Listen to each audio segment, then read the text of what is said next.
the meeting to order for the UT Tyler Innovation Academy board meeting for October 2nd, 2014. We do have 1, 2, 3, 4. That is, am I counting right? 4 board members present, so we have a quorum. If we could stand and pretend there's a flag. Pretend there's a flag. The American flag over here.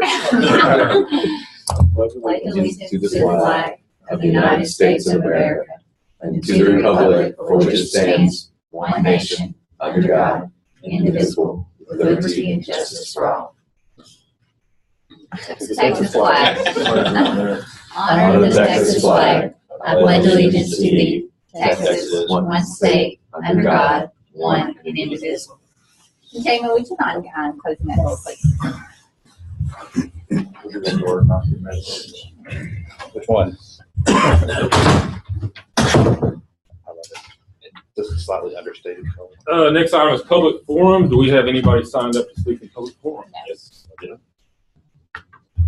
Are we going to let the guests speak now, or do we need to do that later on the agenda? Whichever. Do we have, under the superintendent's report? yeah, we have areas if you're talking about the individuals who are potential loan board members. Yes. I think there's a place down here later on. Yes. Sorry. All right, moving on to action items. The first one is consent agenda. We only have one item on the consent agenda, which is the previous minutes, from Wednesday, September 17th. Sure. We'll cover those. Does everybody believe they accurately represent the last board meeting?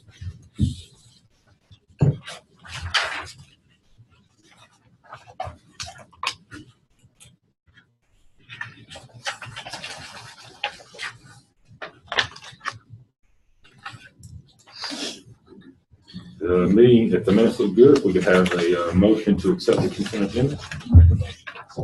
A motion, second. Motion by Kevin Humphrey, second by Michael Odell. All in favor, say aye. Aye. Any opposed? Move to the next, budget amendment. That's what I mean. Basically, all we're doing is moving some money out of state funds and federal funds, make sure they're right under the right function code. And we've also identified a couple extra $1,000 of federal money that's coming. So basically, we're moving this $56,000 over the federal funds to the right function, $5,900. Not making any difference other than a couple $1,000 on the overall budget, but it's putting in the right codes and functions as far as PDA is concerned.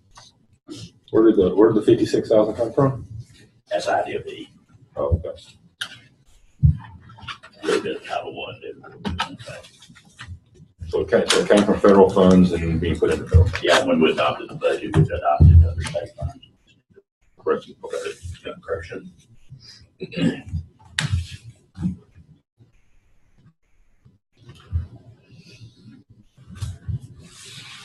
Anyone have any questions on the budget amendment?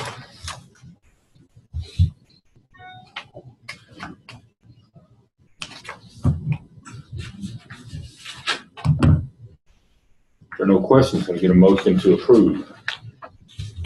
I'll make a motion to approve. Motion for Michael Dell. Have a second. I'll second. Have a second, Colleen Swain. All in favor, say aye. Aye. Any opposed? Budget amendment passes.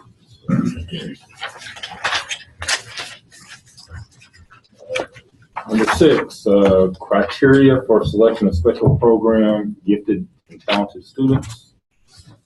At the last board meeting, the board approved the local and legal policy for selection of special program gifted and talented students.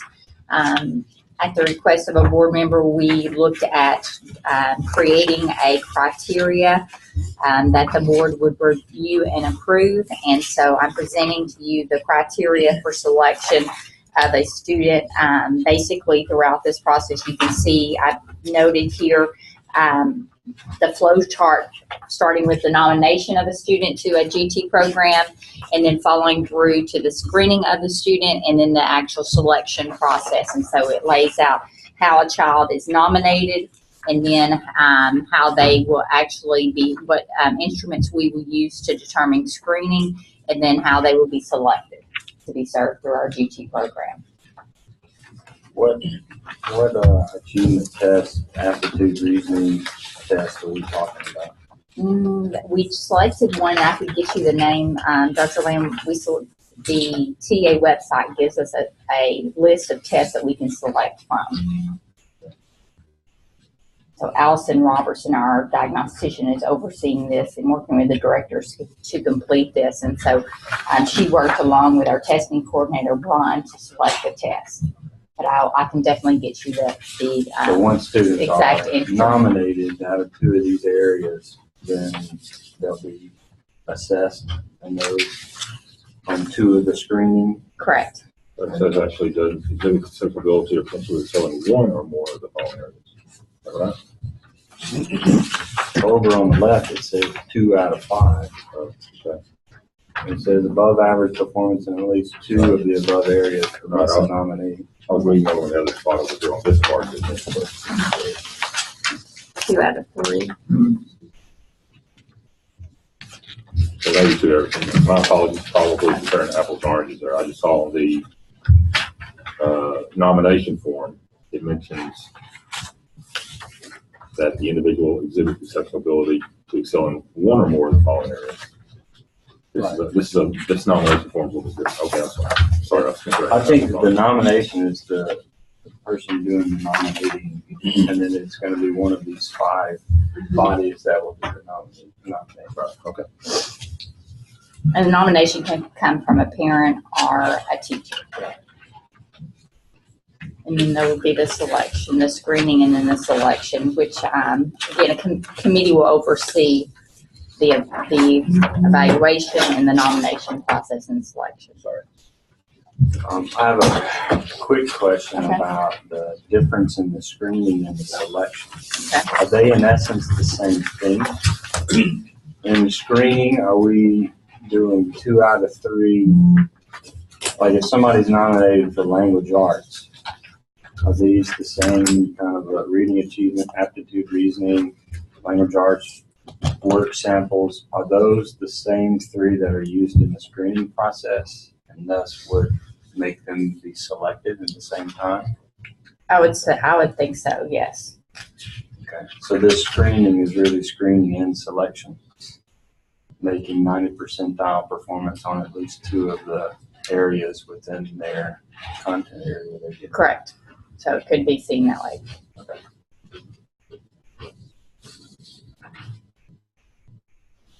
And this is the first year the district has looked at any process. So I just want to note to the board, this is going to be something that we may look at and then have to come back to the board to say this worked, this didn't work.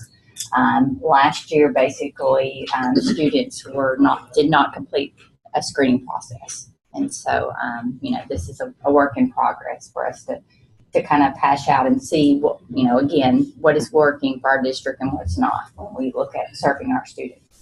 And I guess it's gifted and talented. Gifted, there's arguments with respect to, you do an IQ test, and what number are you an IQ test to really define what is gifted in psychological manuals. But in school settings, it's a little bit different. And I think these identify a gifted child with respect to achievement test, aptitude, reasoning. But then it comes to talented, and you can have somebody that is talented in the areas of creativity, design, art, things like that an achievement or an aptitude test is not going to identify. So I guess I read this more as this helps us screen and select students for the gifted program, but I don't think it's doing a good job of identifying kids that may be talented. And that's a good point. term gifted and talented isn't the term TA uses. I mean, No, I understand the So- term, but it is a. I don't know that I've designation ever between- seen the separation of the two when looking at the way they serve students, the way that they screen them, that they don't separate, students that are served or screened gifted, which is again, like you said, it's really aligned with more of a academic performance Right. versus talented, more of a creative. Well, and I know in another district near us, they do achievement type assessments, and they do a creativity test. Okay. And I know from personal experience of knowing how you can achieve high ranks on a creativity measure, but not as high on an achievement measure, and then not be put into a program.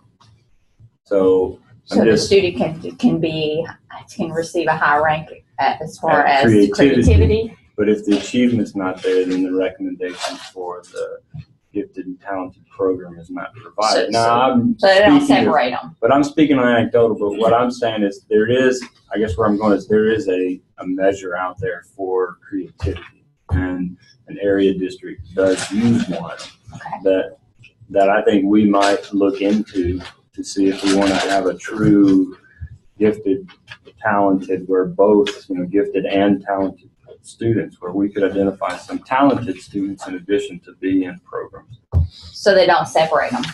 Well, as I said, I only speak in anecdotal one case scenarios, so I'm not making generalizations, but what I'm saying is that there is an assessment out there for creativity that we may want to look at. I think this does a good job of identifying the gifted part, but I think we may have some students that are talented that may not be identified.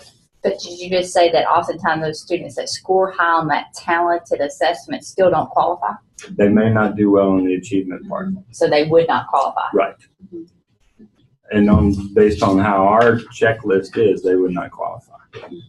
But they may be talented, they may be creative.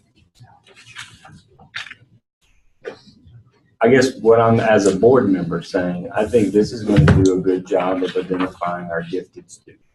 And having a gifted and talented program, this will help us identify the kids that do have a high aptitude and achievement, high aptitude for achievement and success, and have achieved, high things. Mm-hmm.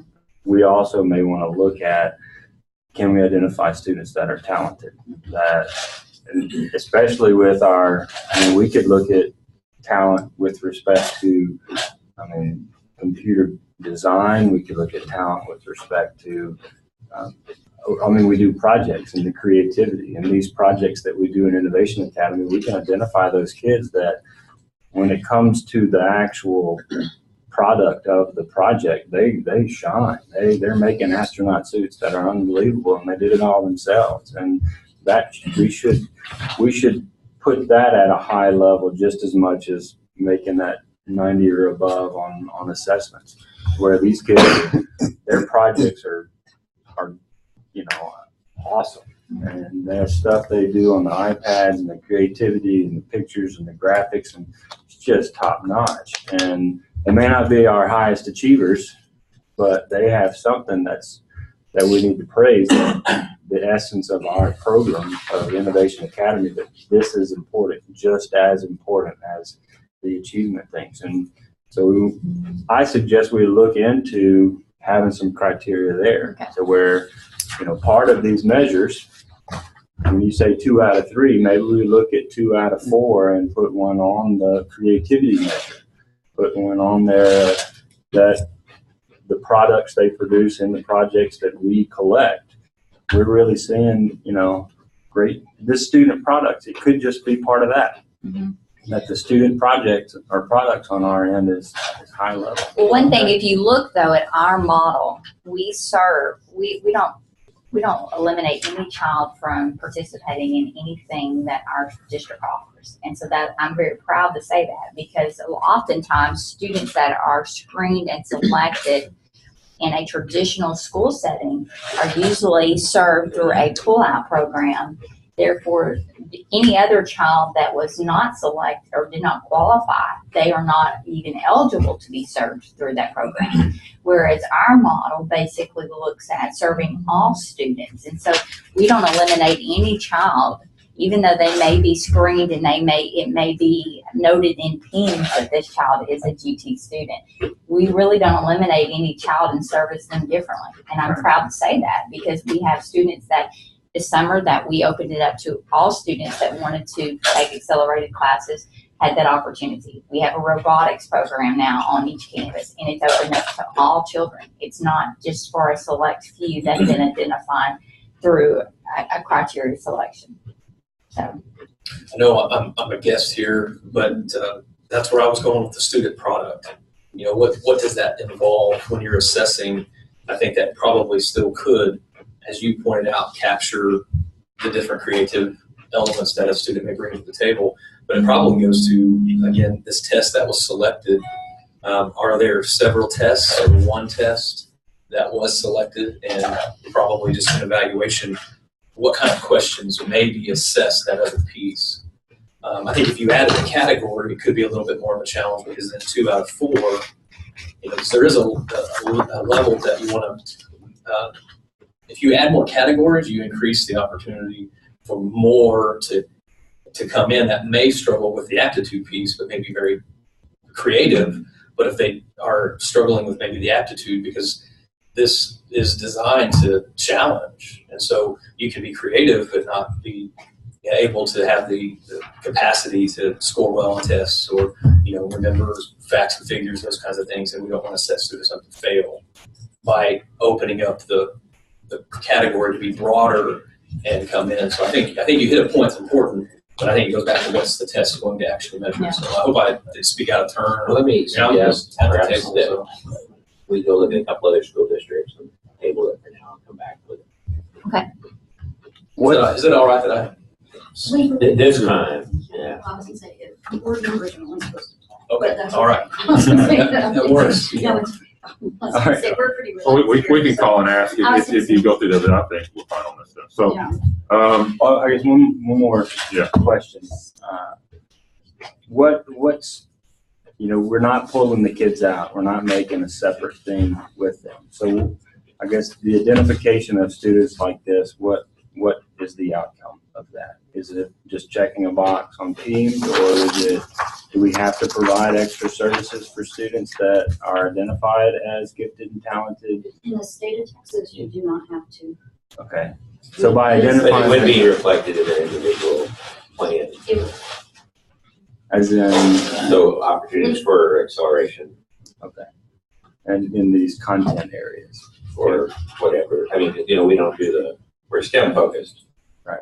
So, we're not going to start an arts academy on top of what we're doing. Right. Like in the movie Fame or something. Okay. I guess But I think it's reasonable to go back and look at that other. But if it's just a matter of checking a box. and- I don't think that's the intent. Okay. Well, I'm maybe oversimplifying, but when we identify the kids, But Why there are not? districts that have other measures. but why not? If we're identifying kids that are gifted and talented, then find a way to capture as many kids as we can. We're not pulling them out. We're not going to be. Everybody's going to be doing the same stuff. Those that are gifted and high achievers, then that will help them maybe go farther in that content area than the large share of students in their grade level or their age level. But it'll all. And that will have to occur in the afternoon because the PBL model doesn't allow for you pull kids out of groups. That's problematic. So they will have opportunities, is my understanding. They do now. They do now through the additional things that they can access either live or online after the release from the official core day. Right. So, but I think you're right, though. We should go look at if there are creative measures that the district should use. It should be looked at because, we don't, if a kid is, if there's every kid should be assessed in accordance with what that means, and then it should be fair. So I agree. I plan in a typical school district, if the teachers are GT certified, and kids are in that classroom, those individual kids that are identified, they should be at a more advanced level. So the PBL should be, that should be, the assignment should be that more differentiated between those that are just average to those. And that's just something that should be documented to determine the classroom practice. So my understanding from the board is that, and I'm just kind of gathering that, we'd like to table this and look and see what type of creativity measures that may be in other districts and come back and look at this maybe next month. Is that correct? Okay. All right, next item, I'd like to move number 7 to the end because at that point, the board will go into executive session, and I know we'll have a number of visitors that may not want to wait around to the very end of it here as well. So let's move on to informational items, the superintendent's report, and turn over to you, Dr. Simmons. All right, thank you. Budget update. We've already talked about a budget amendment. So, Mark, do you have anything to add here on the budget? You know, as we talked in the last 2 board meetings, that software conversion. And there's hope. We do know that we have a positive balance. In fact, we've identified even a little more money than last time. We're halfway through the process of moving everything from PeopleSoft to our software to School Skyward.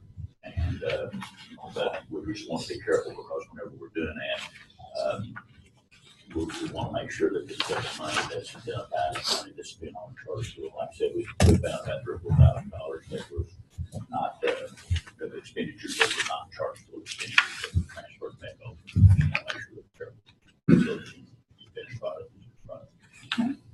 The university's official closeout date is October 15th for everybody. And then supposedly everything will be correct. What day did you say, Anthony? October 15th. All right, thank you.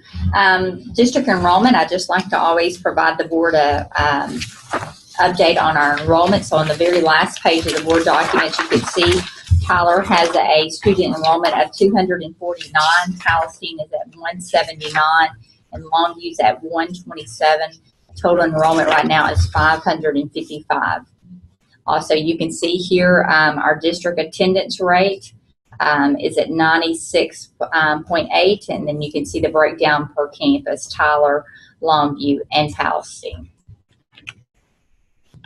Do you know what enrollment we used for our budgeting purposes? Yes, 575. And so we're With this ballpark attendance rate? attendance rate is at 90. Did we say 97?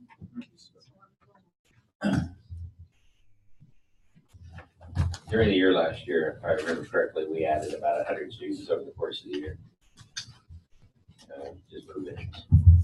Semester 2 is a big time that we usually add a lot of students. So just We had a huge flu outbreak in town, I think, too, that first couple weeks. Oh, yeah. That was our big one. The flu really hurt. on our attendance, yeah.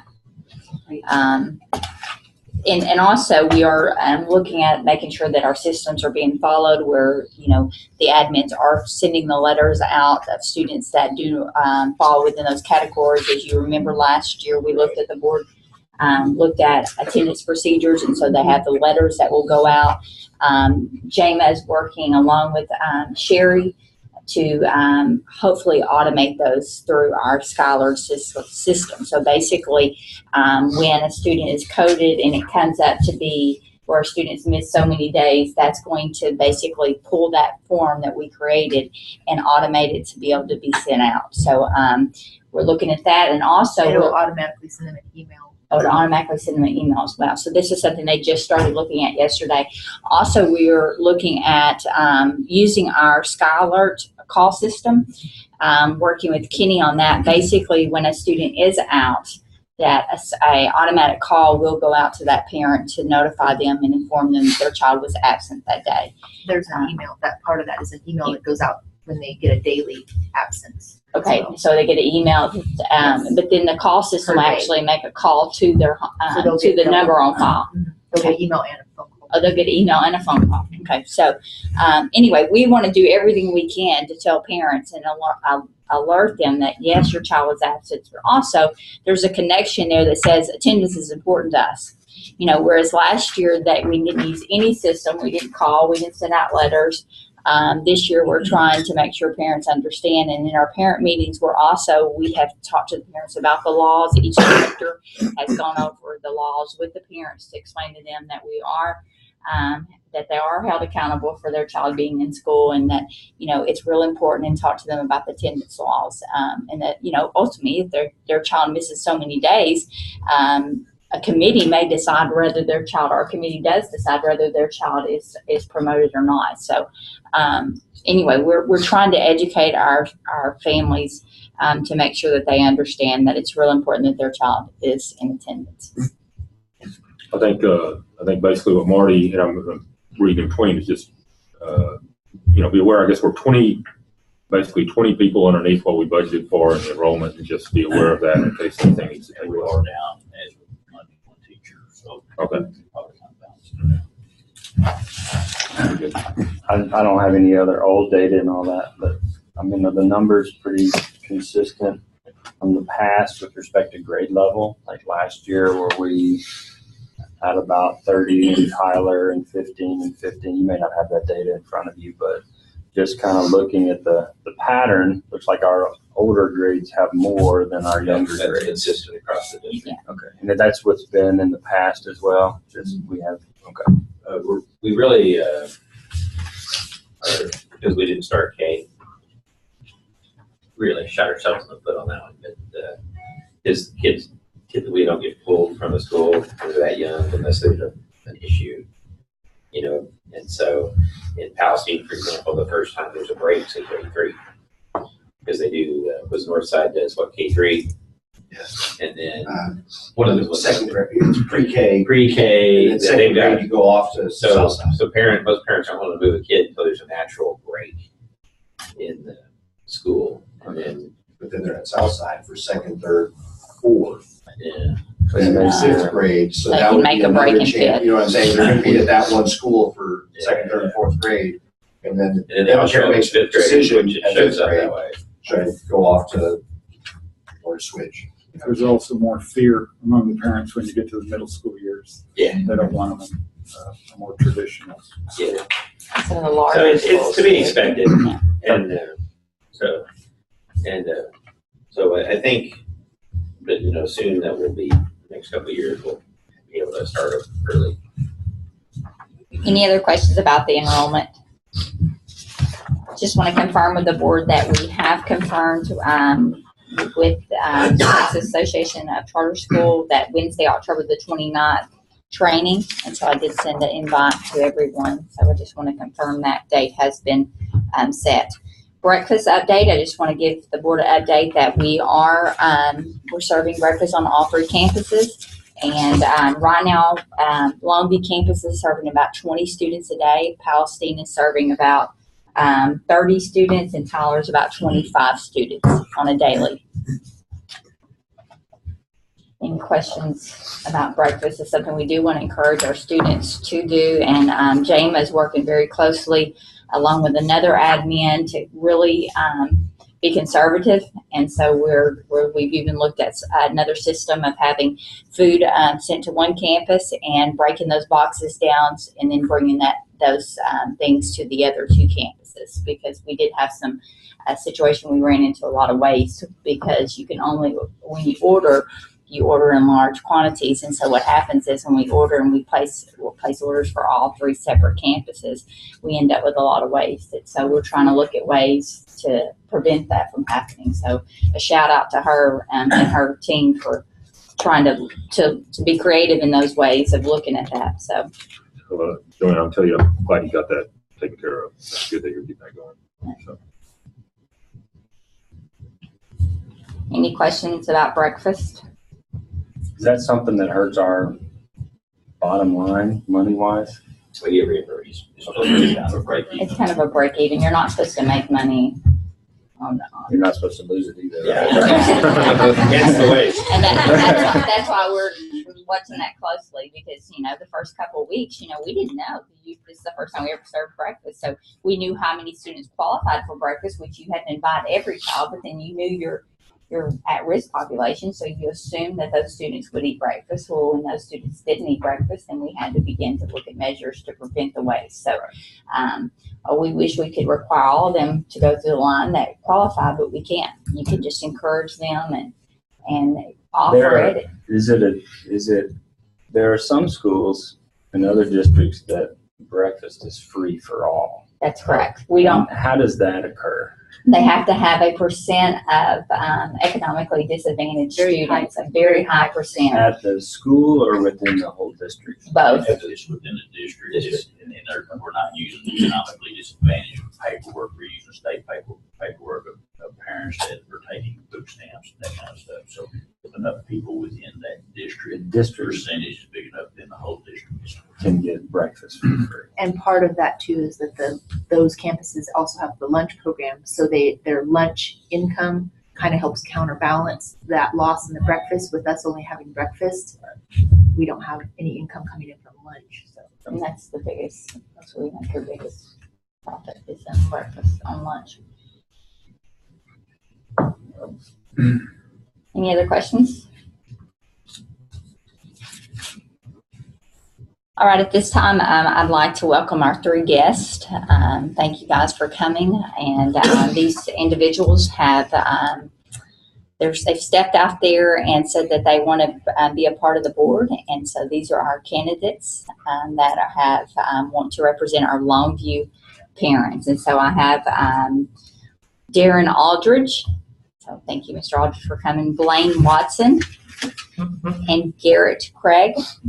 And so these individuals today, we'd like to just again give you an opportunity to share a little bit about yourself and share with the board why you have, why do you want to be a part of the board?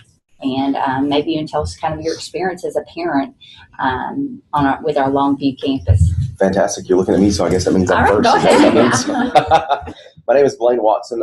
My son is in Longview Innovations, and this is our first year.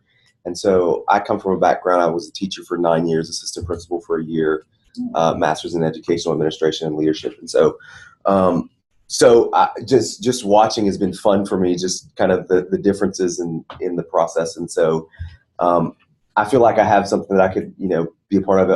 I love these conversations, just kind of listening. I feel like having my son in the system and having the educational background, I could add value to what we're doing here at Longview Innovations Academy.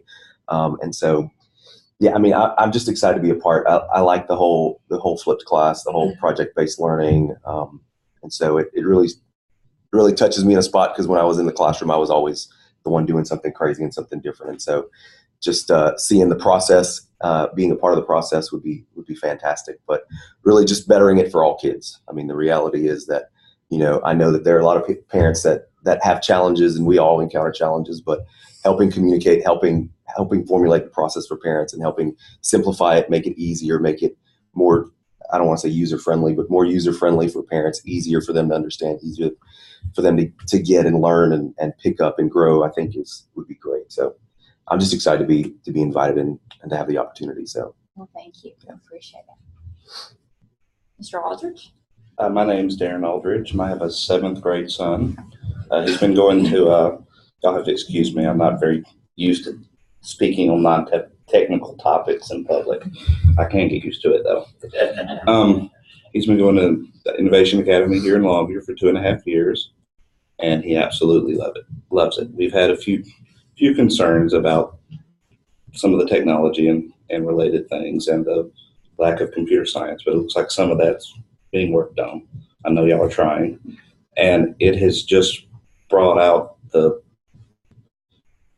best in him. He used to be so shy. He would not talk to anybody.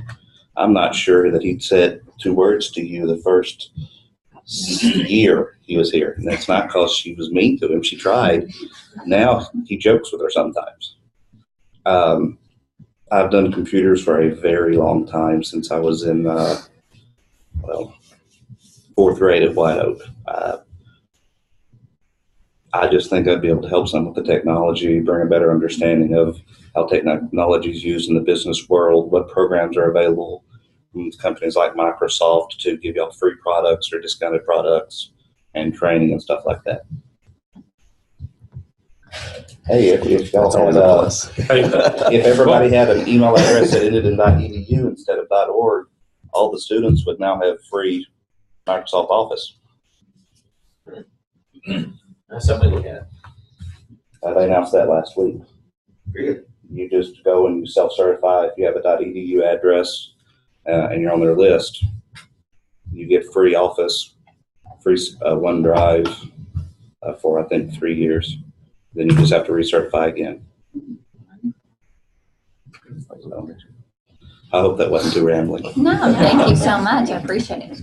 Well, my name Craig? is Garrett Craig, and my background, I have 2 children that are at Innovation Academy, with a 3rd grader and a 7th grader, and so this is our 2nd year. And why do I want to be a part of this? I have a business background, and so I'm in ministry today, and so but my default position many times is business, and I've worked with many different people, and I work in the public today, and I feel like that I could, I want to be a part because, one, I have children here, and as a parent, I love this look, this style. I mean, when we first heard about the project-based learning, it fits my experience as, working in the business community, hiring employees, bringing them, having to reset passwords. I mean, our first few months, I told my wife, I'm like, this is just like the business world. I mean, employees coming in, they don't really know their passwords, they can't get into this application, system conversion, and you try to get everything in, and that was good for me to explain to my wife, because she was kind of like, wow, because her background's more traditional, which really most of our backgrounds are traditional learning. And so I see Innovation Academy really as a pioneering type of learning, and I believe that can help be an advocate to help parents. I mean, it's something that's new, it's different. It might not be as new as we feel it is, in our backgrounds, but it is different. And so there's a cultural, clash sometimes, especially with parents. And I find myself talking with parents out there like, I can't do this. And they're like, well, listen, there's no difference than when you're at your workplace now and you have to go and figure out what the problem is or what the process is. And so we're teaching our kids, even at 3rd and 4th grade, how to get along. Yeah. And adults struggle with getting along. And so I think in this environment, they're able to really learn how to do some of these things that we didn't have the opportunity to do that, which will help them long term, which is really the end goal, from what I understand, of the school, is to help them when they get to college, not automatically the first time have to be on their own and problem solve. And so I think I can provide, at the table, some helpful discussions about making decisions and being a parent, parent advocate. What is my child going through? What are the parents? Parents will tell us stuff they won't tell you guys. And that's just the bottom line. And we will be able to, manage that. And I just believe in it. I think it's a great process. And because it is kind of a pioneering new venture and different, the school needs people on the outside being able to help, monitor that and help them build that and really be an advocate for parents, but also an advocate for the school, because it is something new and there's a vision behind it. And that's one thing I can say about the teachers that here in Longview, they believe in this. And that's what's so great about it, is you believe in what's happening here. And I'm sure it's the same with all the other campuses. And that communicates well to parents. We might not understand it all, and we're learning too, but we see the vision behind it, and that's really what champions the most, because you're trying to get people behind it. It needs to catch the momentum.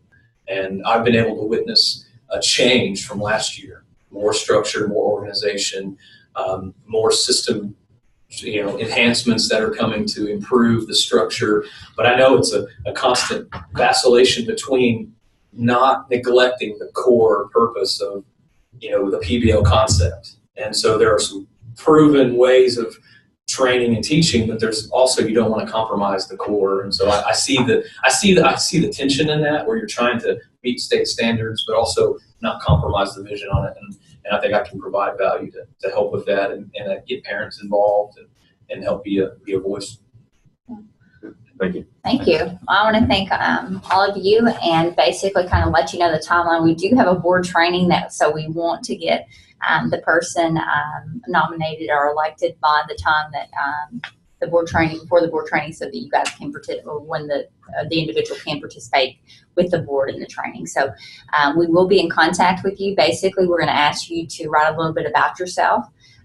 So that you can share that information with the parents, because all parents will have, even though they will have access to this recording, we want to make sure and give them another opportunity to hear kind of, again, a little bit about yourself and kind of your philosophy and why you desire to serve on the board. So Jama will be in contact with you to get you that information, and then we'll get the information out to the parents and have an election, and then hopefully again name someone to serve on our board. But I want to say again, thank you so much for coming today, and each one of you have something very special to add. And so I know if you're not selected to be a board member, you will still serve and support our district, and we appreciate the support. And I was going to add, we do have these things called design teams as part of the T-STEM blueprint. So if you're not selected, you can still be involved, because we have a high school to design in a very short amount of time. Yeah. And so, we've got to kind of make some big decisions, and then we're really before Christmas. Yeah. So Just talked about that the other day. and so so keep in mind, in regards to the outcome, there are still ways to have real influence within the model on what's going to happen. So. All right. And the only thing I say is I heard a few technology references. Nobody here works for PeopleSoft, do you? Yeah. Oh my gosh. I don't know. That's such a horrible I'm not sure word. they would want to admit that right in here. I've used it. My last role. I'm done. Okay. Do you have any administrative updates? No, not this No time. administrative updates. All right. At this time, then, we need to go back to number 7. Consideration of hiring superintendent. It is, I need to get time. It is 12:48. 12:48. The board will go into executive session under Texas Government Code 551074. So at this time, if you're not a board member, we appreciate you, and you're more than welcome. We will reconvene before we adjourn. You can hang around if you want for that, but otherwise, that's the final area we have. Oh, yeah. No minutes.